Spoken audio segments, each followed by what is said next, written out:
Leveling Up Nation, it is another episode. So grateful to be here. My name is Brigham Blackham. I'm your success story strategist, and we have Steve J Larsen on today. Wow, what an awesome guy here. Now, he's the Secretary of Capitalism. This is his own title, which I think is phenomenal. I always think of like the capitalist pig like that. We're going to talk about why that's so important to know, but today we're going to talk about the dramatic demonstration and how we can actually unlock some really great connections with potential customers by being a little bit more dramatic, have a little bit more flair, and have fun while we're doing it. So Steve, welcome to the call. Welcome to Leveling Up Podcast. So glad to have you here, my friend. Thanks for having me, man. Really excited to be here. My honor. Yeah. So let's first define what is a dramatic demonstration, because this is something you're so good at, and I think it's so much fun to watch online. You crush it all over the place. But yeah, tell us, what is a dramatic demonstration for those that don't know? Yeah, in short, it's a way to create a lot of attention in a short amount of time that results in leads. And that's really what it is. It's I mean, where it really came from, I was watching it was like, I don't know, late 2019, early 2020. The world was about to go nuts. And I was being a nerd, and I was studying Rich Dead Guys. And I decided that I would go and start literally line by line comparing all of P.T. Barnum's marketing campaigns. And it was an interesting exercise to go through, because there's a very strong pattern that began. And I was like, oh my gosh, even at the beginning of his career, all the way 30 years forward, at the end of his career, he was doing the same first step, usually, same few steps. And then the middle, same few steps. And then the end, same few steps. And it was the same steps, whether or not he had money or didn't, like at the beginning of his career. And I remember I was dropping something off at Russell's house. And I walked up to his house and I handed him, what we were giving him. And I said, hey, I'm learning a lot. Like, I just saw this crazy pattern on how Barnum would go launch, without the internet, of course, right? This is the 1800s. And Funnel Hacking Live was happening soon. So it was like 6 months later, he reached back out and he goes, hey, that was like awesome stuff. And do you want to co-author a book on it? And I was like, sure. So I've been working on this material for about 5 years now, and I've taught it a ton.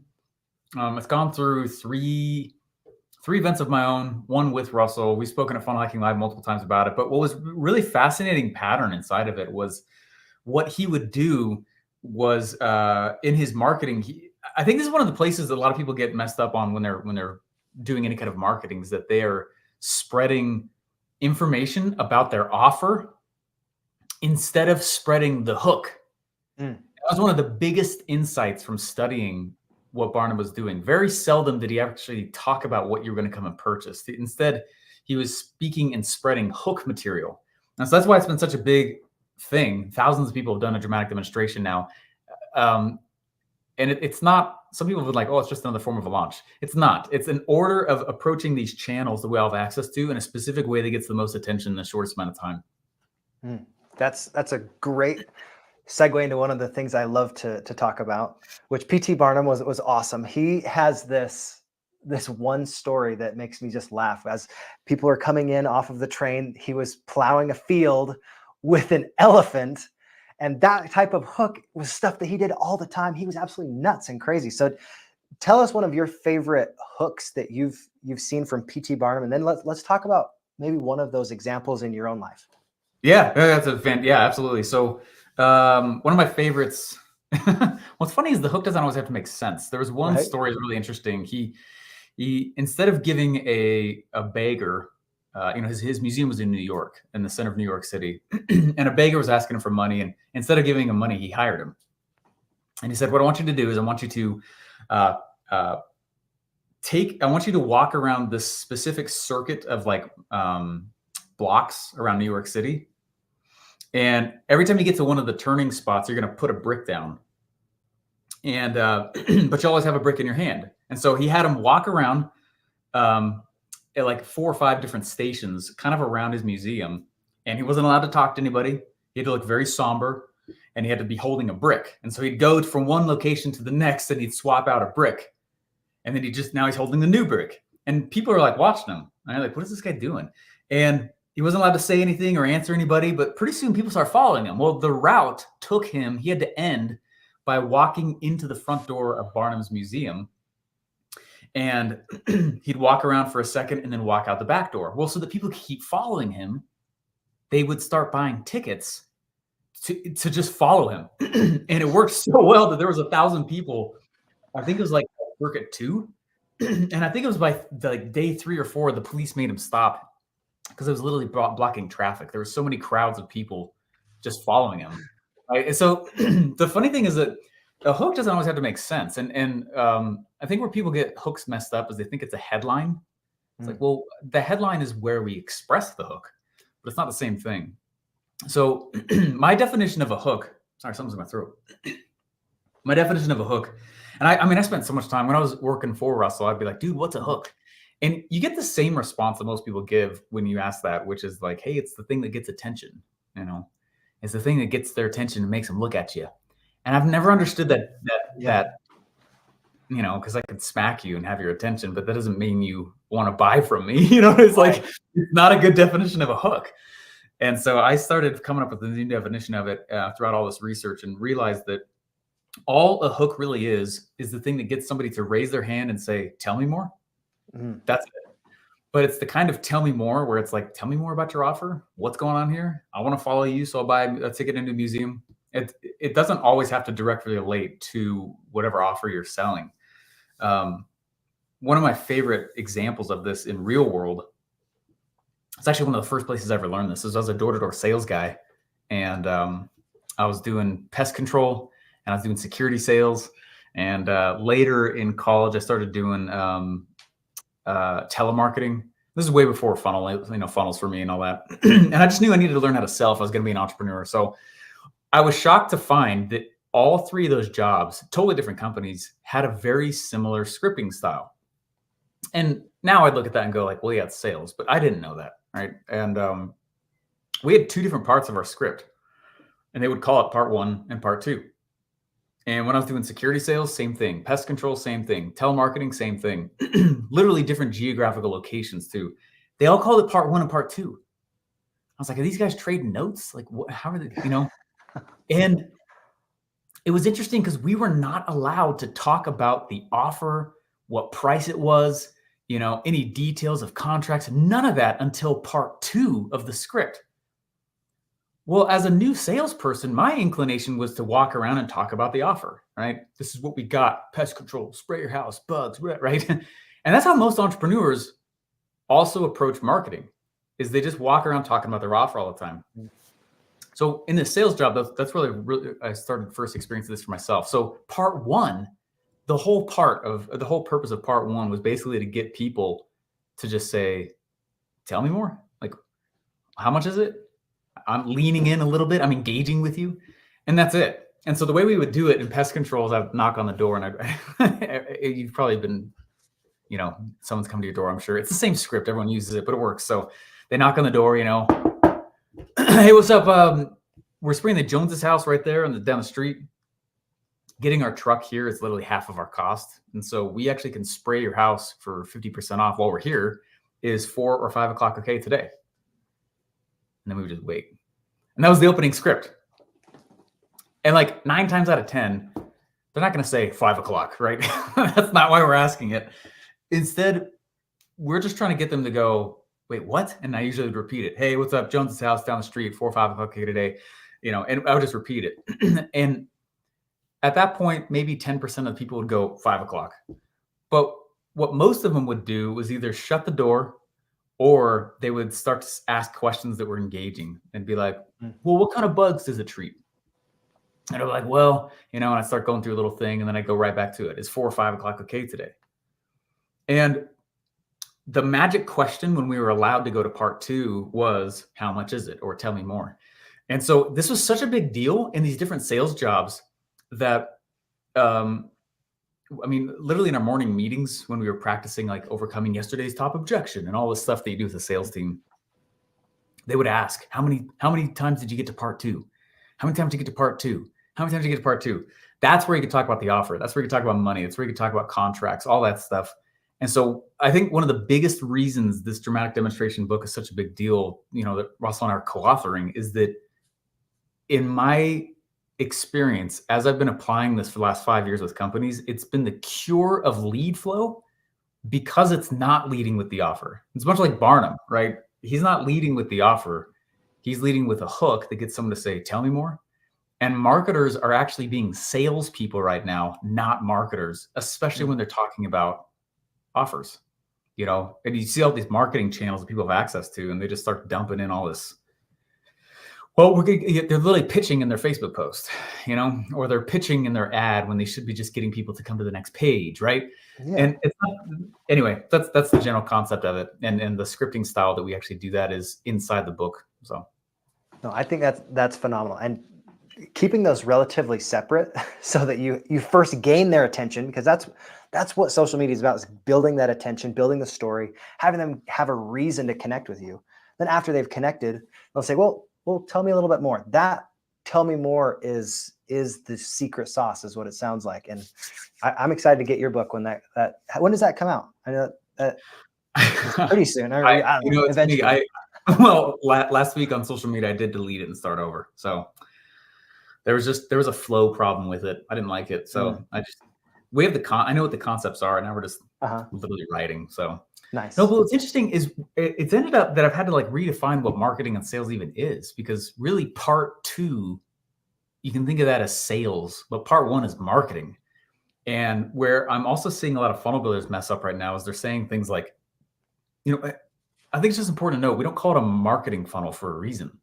There's no marketing in a sales funnel. They're totally different things. It's like, just because you finished a sale. And so people will be like, well, I'm not one funnel away or whatever. It's like, my gut tells me you did what most people do, which is you finished the sales funnel, but didn't do any marketing. There's no marketing in a sales. They're totally different roles. And so marketing is really what happens pre-page 1 of the funnel. Get someone to say, tell me more. And then the lead is handed off on page 1 of the funnel. It's like a handoff. It's like, all right, marketing department's like, we found someone who raised their hand, right? And sales is like, got it, right? And they hand off on page 1. And that's kind of how I think about it now. And it's made leads and lead gen a lot easier. And the platforms can change and get smarter and update. And they're going to change 1 billion times more in the rest of each of our lives. And it makes you a little more bulletproof with lead gen. Because I'm noticing that people use things like the perfect webinar script in marketing channels, but it's for sales. So of course it's offending people. You know, of course it's not getting anyone to come to your funnels or come to your stuff. And so it's literally, that's why I deleted it, because I was like, this book is a big freaking deal.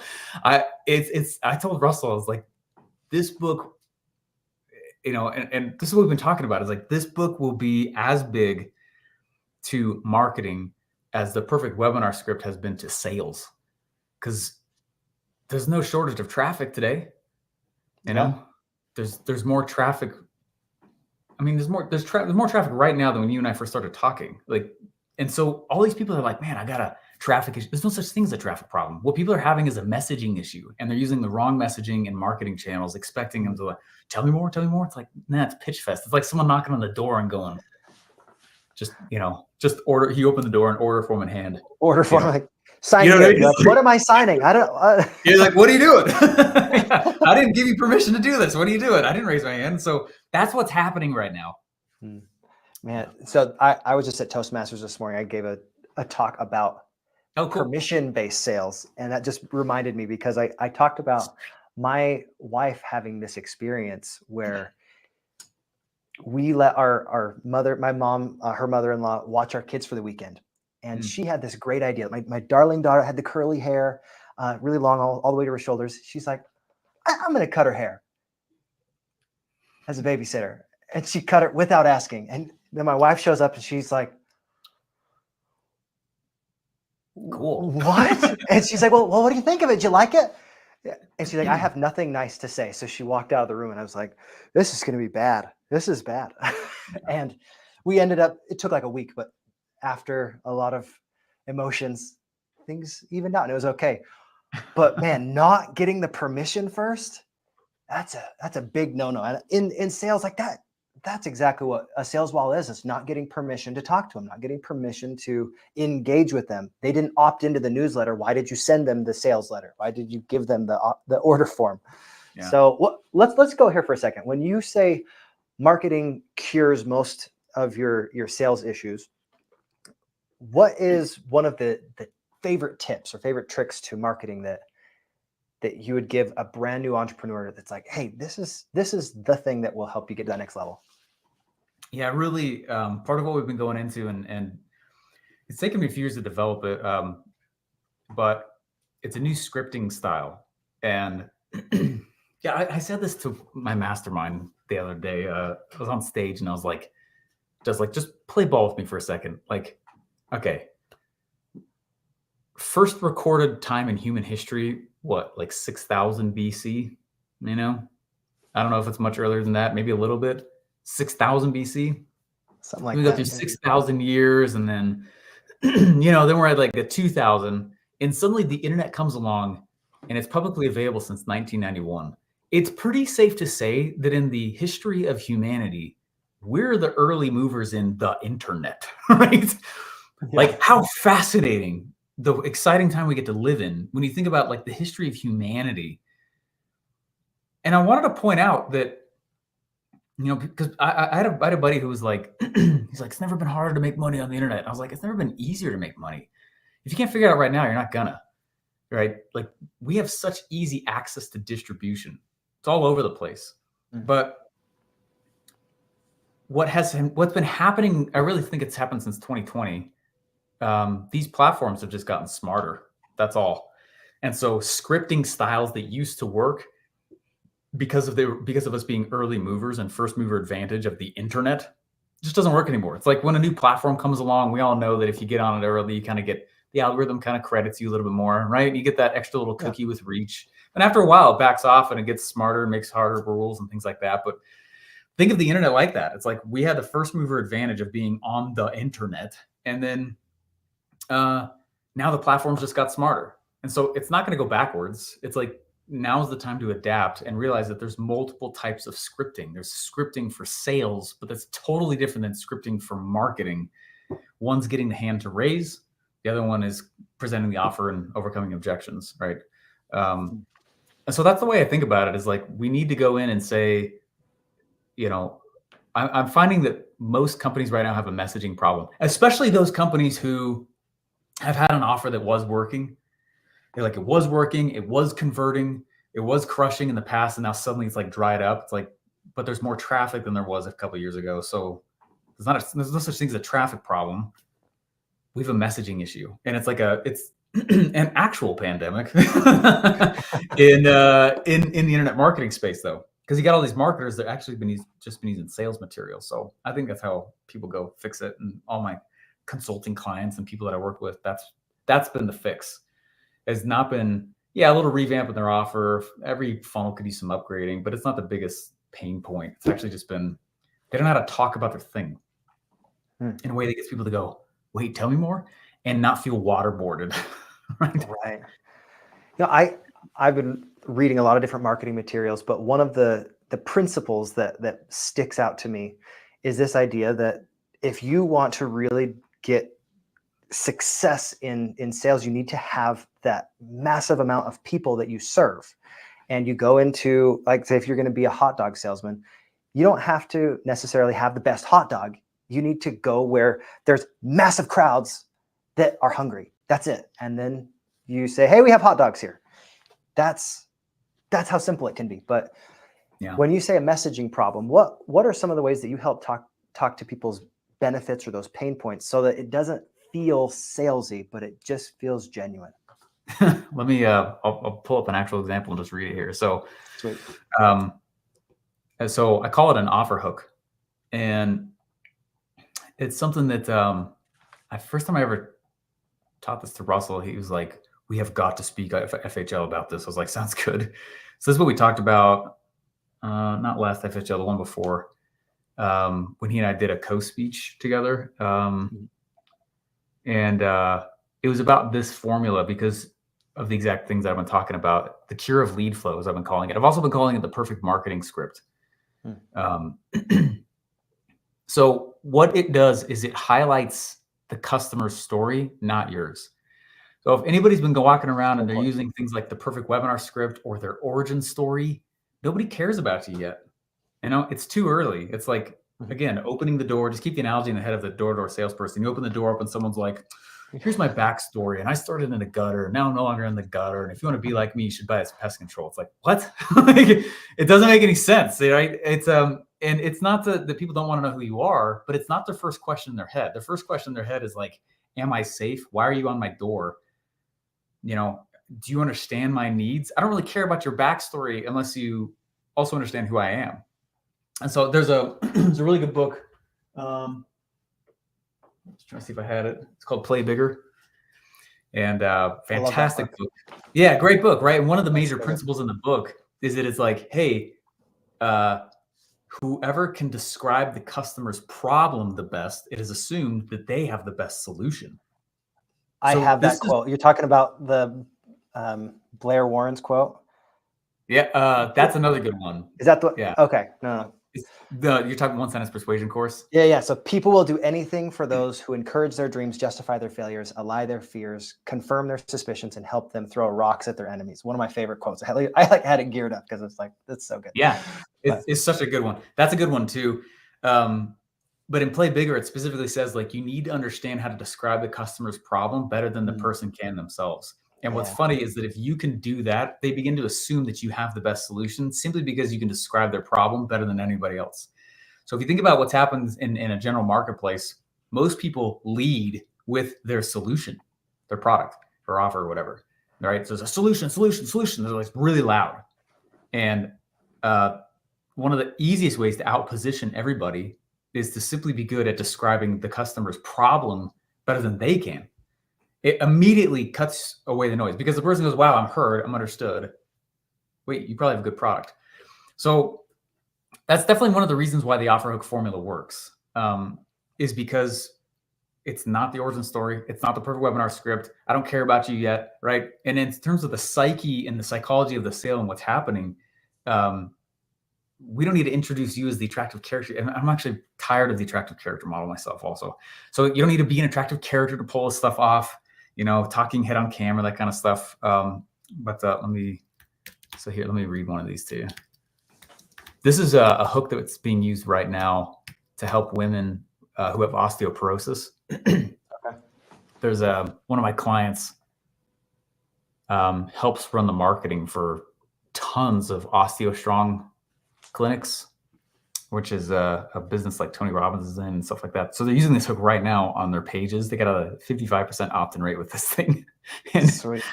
It's it goes to like book a call. Okay, here we go. So what we do is we identify a storyline that the customer goes, that's me, right? And instead of what most people do with their hooks is they just they write a headline, and it's not a hook. Most headlines, the way they're written, are not things going to tell me more. That's what they're supposed to do. Most people still don't do that. All right, so imagine this with so things aren't improving based on your latest bone density scan. Now the doctor wants to meet again to share a few options. But why? You had this exact chat not long ago, and you're on the same path, taking meds which have been force prescribed to you. What choice did you have? So for months now, you've gone along with these doctor's orders, taking hard to pronounce medications, going on more walks, and increasing your calcium. To make matters more awkward, friends and family have always been side-seat driving your bone health, constantly checking up with you. But over the years, you're actually the one that they've looked up to as an example of health. Back again with the doctor, you're told things would have been worse if you hadn't been following your prescription, but the advice to keep doing what you are is the only thing you're left with. As you get back into the car, you notice the biggest fear you have is painfully letting your bones get so weak you end up in permanent assisted living, unable to move or really live again. Will slowly deteriorating represent the rest of your life? What simple but unorthodox path could you take in the next 12 months to keep all of those medications from slowly poisoning your bones to death and restore the longevity you're once known for? Then we got bonepoison.com. So if marketing doesn't make you feel a little bit like, whew, can I say that? Yeah. Then it's probably not emotional enough to actually be used in any kind of lead gen or sales funnel activity. And so people are introducing themselves on their funnels most of the time way too, unless it's some credibility play you're running or whatever, like a mastermind or something. But most of the time, the issues that people are running into is they literally have a copy issue. I think one of the biggest outcomes I want this book to have for people is that they should realize that there is no such thing as internet marketing. It just doesn't exist. Yeah, it's marketing, and the internet's just a distribution channel. And it's actually easier to learn what marketing is when you don't include the internet in it, right? Like, oh, what time I post on Facebook, that's marketing. It's like, that's a tactic, that's it. And so that's why studying these rich dead guys is actually been easier to learn what true marketing is, because they didn't have the internet, right? But they still made millions of dollars, a lot of them. And it's like, so it's been easier to understand that. Then we can come in and say, okay, now that I've created marketing, I'm going to use the internet to just distribute that marketing. That's a lot easier. All right. I've been contending. I know I'm kind of on a rant. Hopefully it's all right. You're good. I've been on a rant on this because one of the key points here and phrases have been like, hey, look, there's no such thing as internet marketing. Number two, marketing should only ever be measured in lead flow. That's it. Like, we can't measure marketing in likes, comments, subscribes, barely list size. Depends on why they joined. It's like, if I put a video out and nobody ever comes to me and says, tell me more, it wasn't marketing. And I'm not saying there's no value, but it's not marketing.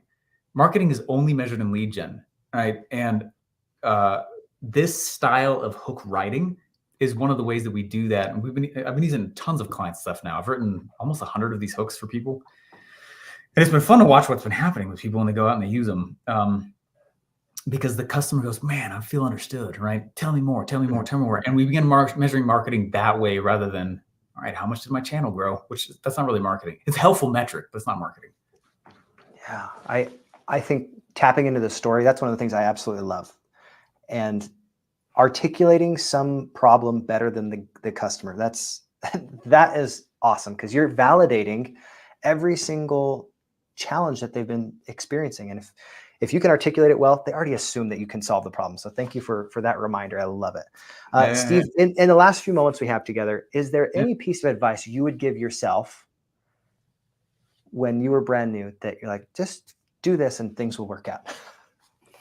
Yeah. Yeah. So